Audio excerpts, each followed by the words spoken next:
ચોથો પરચો વેરાવળ શહેરના મુરજી શેઠ ભાટિયાને આપેલો. તેઓનું વહાણ મદ્દરીએ તોફાની સમુદ્રમાં ફસાયેલું અને એક જબરદસ્ત મગરમચ્છે વહાણમાં પુહડાની ઝાપટ મારી ગાબડું પાડી દીધેલું અને તેમાં પાણી ભરાવા લાગેલું. ત્યારે મુરજી શેઠે તથા તેમના ખલાસીઓએ કંડોરણા ગામના લીરબાઈ માતાજીને યાદ કરીને પ્રાર્થના કરેલી કે હે માતાજી, અમારા વહાણને આ તોફાનમાંથી બચાવે તો 10 ગુણી સારા ચોખા હું આપની જગ્યામાં અપેણ કરીશ.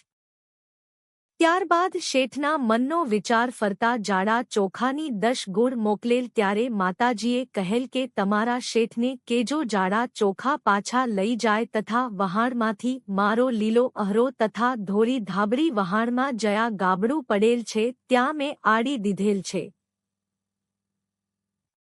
તે દઈ જાય. ત્યારે શેઠે માતાજીને પગે લાગી ક્ષમા માંગેલી તથા 10 ગુણી ઝીણા ચોખા લઈને પોતે આવેલા તથા માતાજીએ ભાટિયા શેઠની ભૂલ માફ કરેલી.